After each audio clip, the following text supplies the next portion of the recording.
Now at 5:30, floodwaters start to recede along the Wisconsin River. We'll share the latest from Columbia and Sauk counties. And more than 200 people are dead following several explosions this morning just outside of Sri Lanka's capital. From the Channel3000.com Alert Center, this is News 3 Now at 5:30. Officials are still recommending that several households along the Wisconsin River remain evacuated, and Levy Road in Sauk and Columbia counties is closed, but the river has crested and levels are starting to go down. Our Madeline O'Neill has an update from Columbia County. Here in Portage, the Wisconsin River is cresting earlier than expected, but it's still high, making its way into some people's backyards, and flooding is still a concern.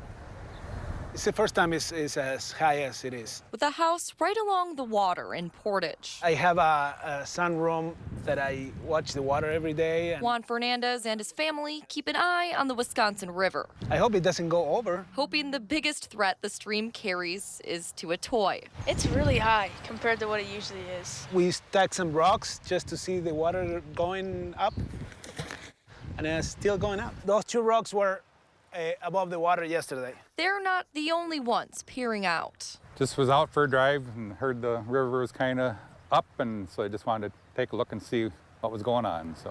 And it's up.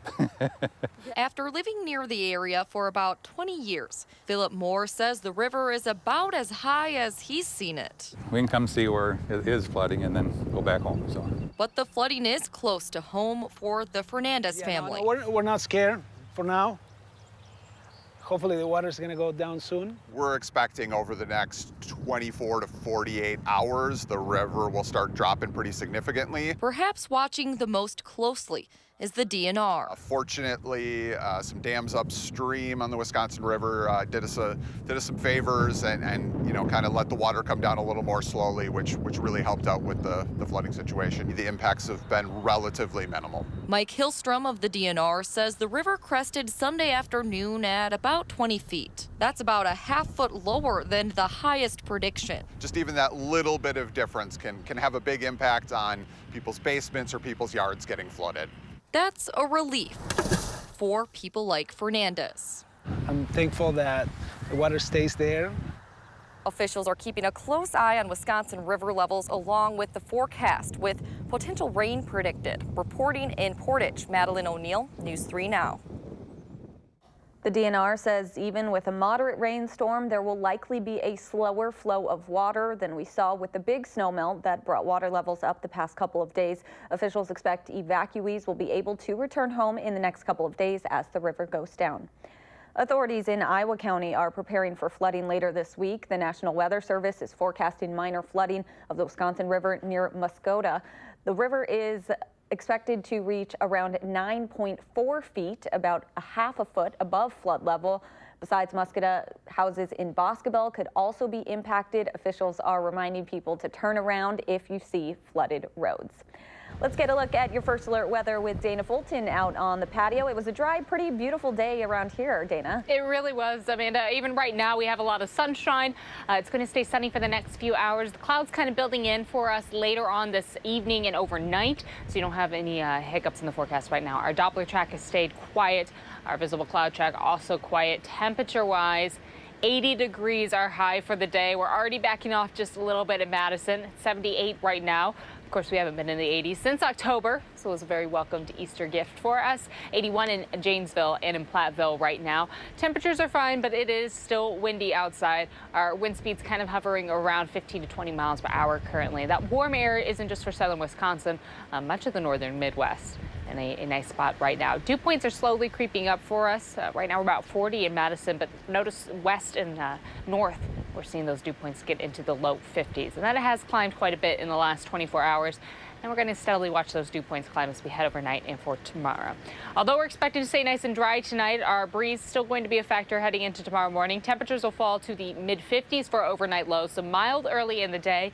And then in the afternoon, we're looking at showers and maybe a few heavy thunderstorms coming through. We'll take a closer look at what's ahead for your work week in just a few minutes. Thank you, Dana. Sri Lankan officials are making arrests after coordinated Easter Sunday suicide bombings at Catholic churches and luxury hotels, killing more than 200 people and injuring hundreds. CBS News' Mola Lenghi has the latest. After the massive Easter Sunday attacks in Sri Lanka killed more than 200 people, authorities tightened security around houses of worship in the U.S. The explosions ripped through 3 Catholic churches as worshippers celebrated morning mass. They also hit luxury hotels. We must also look into why adequate precautions were not taken in this respect. But first and foremost, we have to ensure that terrorism does not lift its head in Sri Lanka.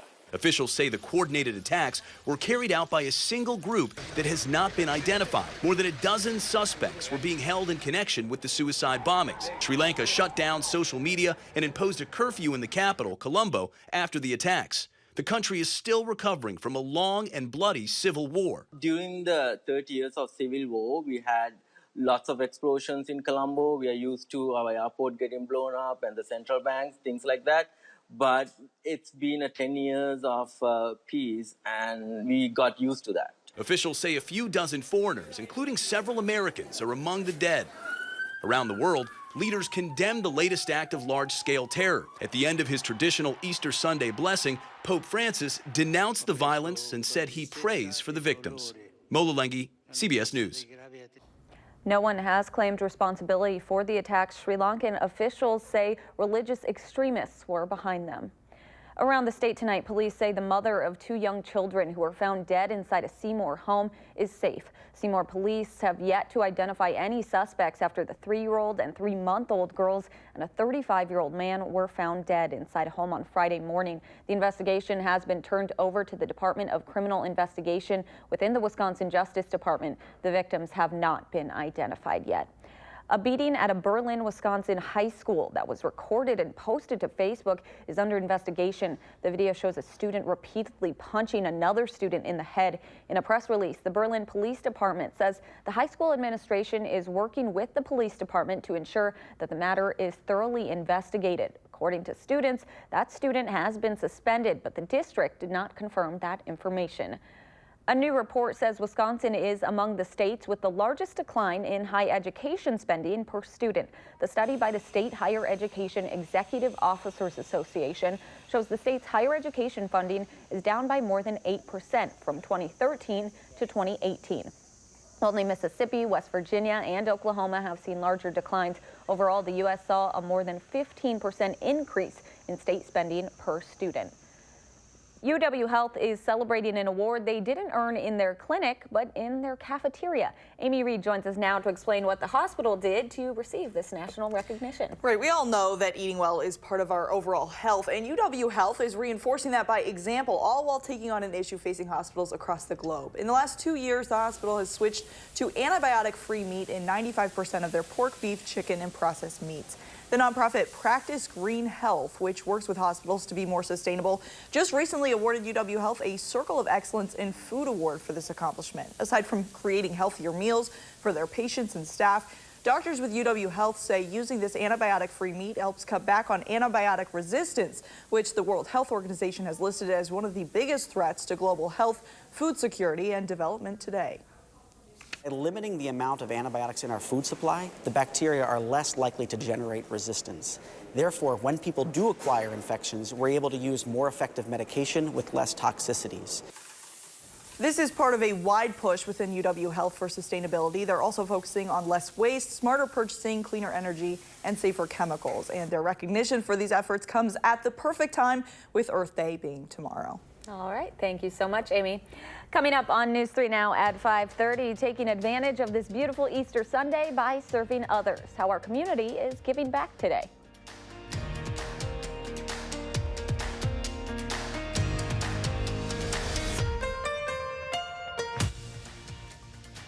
This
Meal at home or in a restaurant, members of One Madison Church spent their Easter Sunday serving others. First United Methodist Church in downtown Madison served an Easter meal with love, they say, to more than 200 people. This year's menu included baked ham, scalloped potatoes, egg casserole, spinach salad, and carrot cake.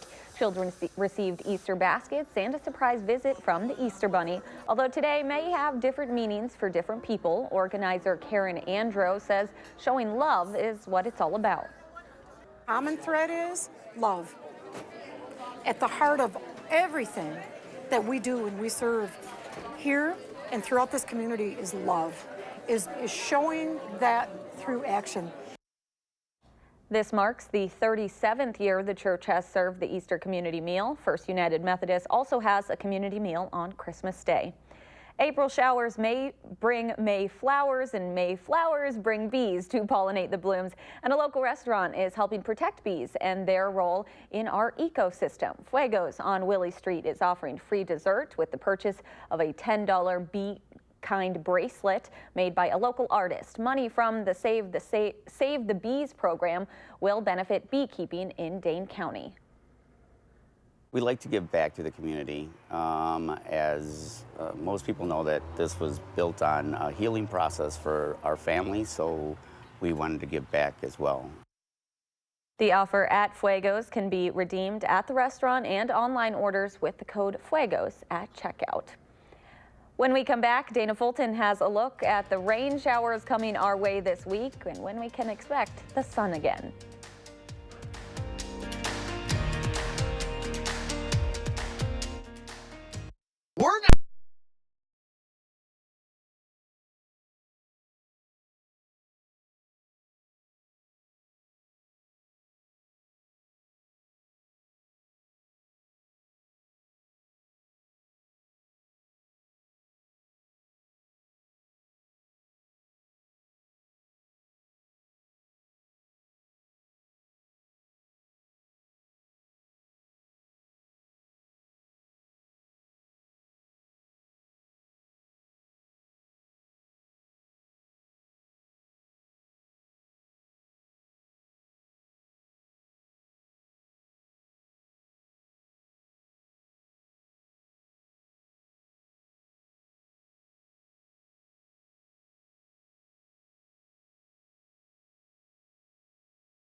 Really a fantastic Sunday for us. In fact, we officially hit 80 degrees a little earlier this afternoon. Now we're in the upper 70s. We haven't been at 80 since October 9th. That was the last time we were at 80 degrees, 81. Of course, October 10th was the last time we were at 70 degrees. So October was a nice month for us. Our average first day at 80, though, is May 5th. So we're a little ahead of schedule, but don't think anyone's complaining about how nice it was outside today. We've been a little ahead of schedule overall for most of our first days. Of course, our first day of 50, early January, 60. We had it in an early, or the end of February, excuse me, and then April 8th, our first day at 70, right on the dot there. So 80 degrees our high. Again, we're in the upper 70s right now. We started the day off in the mid 40s, both our overnight low and afternoon high, a little above average for us, but really not complaining about the sunshine out there. Now it's just getting a little windy outside. Our cloud coverage slowly building in. Some of it still off to the western edge of the state, seeing a little more towards the edge of Grant County and in Platteville right now, but overall still a mostly sunny sky in Madison. No rain for us currently, not looking at rain for this evening nor overnight, but we could be looking at some showers starting to build in by tomorrow afternoon. We have an area of low pressure off in Nebraska right now that's just going to follow this track, this stationary front. And as it does slide northeast, it's going to bring along some showers and then a cold front as well by the middle of the week. So don't plan on a prolonged period of rain. We're really just looking at tomorrow afternoon and overnight. The showers will be wrapping up as we head into Tuesday morning, so we get a little bit of cloud coverage and then the sun back in the forecast for Tuesday and Wednesday. Overnight low temperatures will be in the middle 50s, so it will be pretty mild to start off tomorrow morning. Our breeze coming from the south overnight. By Monday afternoon, we start to look at a few scattered showers sliding on in. Again, there's that line, that center of the low pressure just sliding right on overhead, and we could be dealing with some stronger thunderstorms and maybe some heavier rainfall for us late in the afternoon or early evening for us on Monday. That line of showers and storms slides through. Throughout the overnight hours into a Tuesday morning, we may still see a few lingering showers, but most of that moisture slides east. And by Tuesday morning, we have a mostly cloudy sky. In the afternoon, though, our skies become mostly sunny again. So the sun returns for us by Tuesday afternoon. High temperatures will be hovering close to 60 for both Tuesday and Wednesday. So not nearly as mild, but still not too bad for the middle of the week. It'll be a little windy outside as that front does slide through. We could see wind gusts hovering close to 20 to 30 miles per hour for us. Our severe weather potential, though, thankfully, really non-existent with that line coming through for Monday. The only real potential for severe weather stretches down into Oklahoma and Texas. With that storm coming through for us, we're just looking at the chance for, of course, some scattered showers and a few thunderstorms coming through. Temperatures over the next few hours will continue to steadily fall. We're in the low 60s by about 6 o'clock. Those overnight lows will be dropping again to the middle 50s. So a little breezy outside by tomorrow afternoon. Sustained wind speeds throughout the day will be from 8 to 15 miles per hour, with those wind gusts picking up a little more later in the day. And those gusts again will be associated with the thunderstorms popping up in the evening. Tomorrow, high temperatures will be hovering close to 70, about 71 for us in Madison. Overnight lows into Tuesday and Wednesday morning will be in the 40s, and afternoon highs for Tuesday and Wednesday close to 60. We do have a slight chance for showers early on Tuesday morning, but then the shower chance is gone for us. Ignore the rabbit. Today is Easter. Tuesday is not Easter. My rabbit keeps hopping up on different graphics, and he's not supposed to be there. But that's okay. We enjoy the rabbit. We enjoy the rabbit. I don't know what he's doing. So we'll get the sunshine today, back. And it was beautiful today. It was great outside. Oh my gosh, driving by some of the parks, so many people with kites and egg hunts. It was great. Beautiful day. Thank you so much, Dana.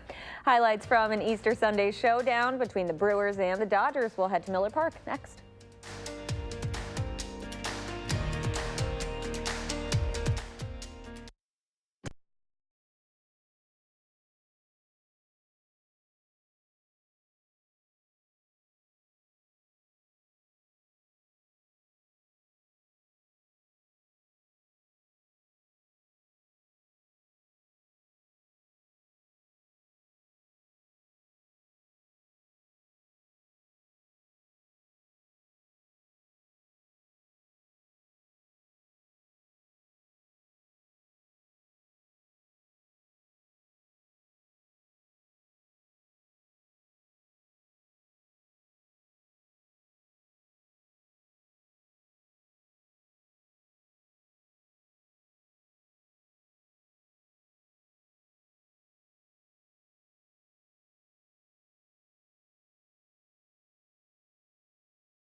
Brewers slugger Christian Yelich has been otherworldly in the first month of the season, leading the majors in homers and RBIs. Sunday, Yelich and company tried to earn a split with the Dodgers in the NLCS rematch. Bottom of the eighth, it's 5-2 Dodgers. Yelich, could he do it again? After 2 homers last night, deep right center, Cody Bellinger giveth, and Cody Bellinger taketh away at the wall, robs the MVP in slow motion, still makes the catch. Same inning, 2 on, 2 out, 2 strikes. Eric Thames gets one he likes and loses it. Just like that, we are tied at 5 apiece. Top 9. I told you Bellinger giveth. Josh Hader hangs a slider, and Bellinger, he's hitting .424. His 11th homer of the year. Dodgers win 6-5, taking 3 out of 4. Cubs, Snakes at Wrigley. Oh, dressing your Easter best. Javier Baez admires it for a second, then he starts running to the wall in right center with 2 outs. Anthony Rizzo scores. Baez all the way to third. It's 1-0 Cubs. 1-1, bottom of the 9th. David Bodie at the dish, going opposite. Cubs win, taking 2 of 3 from Arizona. Wisconsin softball trying to sweep Indiana out of Goodman Diamond. Scoreless. Kayla Conwent's going to change all that to deep center. And very gone. 15th of the year, 1-0 home team. Then 2 on for Caroline Hedgecock. It's a base knock to left. Scores another run. Wisconsin gets 5 in the bottom of the 5th, and that is a mercy rule, run rule win. Wisconsin sweeps the Hoosiers 8-0, the final. Well, the Bucks took a commanding 3-0 series lead over the Pistons in Detroit and did it without Giannis being Giannis. Now, 14 points and 10 rebounds is pretty good for most players, but Giannis isn't most players, and the Bucks aren't most teams. Chris Middleton had 20, Brooke Lopez and Eric Bledsoe put up 19 apiece, 7 in double figures, a 16-point win on the road, and 4 quarters away from winning their first playoff series since 2001. Try and take what the defense gives us. Guys have opportunities. Guys have a lot of confidence to make plays. It's not just all about Giannis, as amazing and great as he is. You know, if and when we need more from other people, and I think it's a credit to Giannis to I think let his teammates carry him some nights, carry him some stretches. It's I think a credit to him and a credit to the guys around him. I don't want to jinx, but the winner of the Bucks series, let's say, will meet the Celtics in the second round. Boston took care of the Pacers 4-0. 110-106 in Sunday's deciding game. Gordon Hayward had 20 off the bench. Marcus Morris, Jason Tatum had 18 apiece for Boston. We can speculate all we want, but Wisconsin head coach Paul Chryst isn't announcing a starting quarterback anytime soon. Highly rated incoming freshman Graham Mertz was a high school star, but says the slate's clean. This is college football, and that doesn't mean anything. He just wants to soak up as much as he can for veterans like Jack Cohn before the spring is over. Jack's been great. I've learned so much from him just in the past, 4 weeks of spring ball, everything we've done, breaking down film and stuff like that. Like if I see a read and I don't think it was right, then I'll ask him what he saw right after, and then after he has a play, I'll ask him what he saw, just stuff like that, going back and forth, trying to be the best we can be. Just really learn from each other. That's our biggest thing right now, and trying to bring our entire level of our group to the next level. The RBC Heritage Hilton, Head Island, South Carolina, had Madison weather today. CT Pan. Now, his wife was helping youth golfers at an event in Houston, couldn't see it, but her husband did her proud today, up 1, and he wins. Is he practicing because there are golfers on the course? He said, no, it's over, you've won. 12 under par, his first career PGA Tour. So a great moment for him and his family, and I was eating brunch today, Amanda, and I love being here and everything, but I almost just took a cart and played 9, and 9 would have turned into 27, and day for it. Yeah, and it was they had our weather for a change. Yeah, 72 and nice, sunny. Yeah, nice to watch, but it's nice for it to be here. That's right. Yeah, we keep it here. It's right. Yeah, we'll be right back.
Hi, I'm Michelle Carolla. Tonight on the news at 9, new concerns about apps considered Uber for dogs after reports of mistreatment.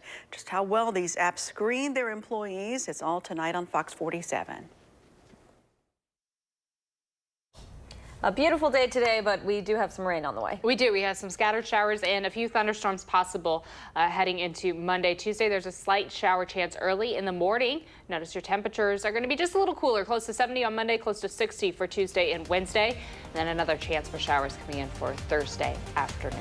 All right. Thanks so much for joining us. We'll see you at 10 o'clock.